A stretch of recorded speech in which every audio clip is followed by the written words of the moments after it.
24 घडामोडी, श्वास चालू घडामोडींचा। कोतवाली पोलिसांनी केला 10 किलो गांजा जप्त। कोतवाली पोलिसांची मोठी कारवाई। कोतवाली पोलिसांना गुप्त बातमीदारामार्फत मिळालेल्या माहितीनुसार कोतवाली हद्दीतील झेंडे गेट भागातील अशोका हॉटेल जवळील पाण्याच्या टाकीखाली गांजा विक्री होत असल्याची माहिती मिळाली होती।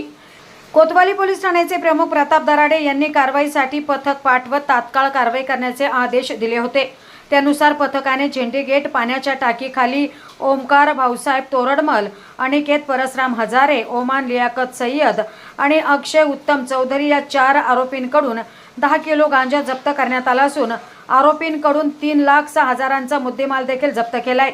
सदरची कारवाई कोतवाली पोलीस ठाण्याचे प्रमुख प्रताप दराडे यांच्या मार्गदर्शनाखाली सहाय्यक पोलीस निरीक्षक योगिता कोकाटे, पोलीस उपनिरीक्षक Mahesh Shinde, police head constable Rajendra Auti, Inamdar Sandeep Pitale, Vishal Dalvi, Bapusaheb Gore, Sangeeta Bade, Deepak Rohakale, Tanaji Pawar, Sujay Hiwale, Suraj Kadam, Satyajit Shinde, Sachin Lolge, Shivaji More, Anup Zadbuke, Ram Handal आदींच्या पथकाने केली।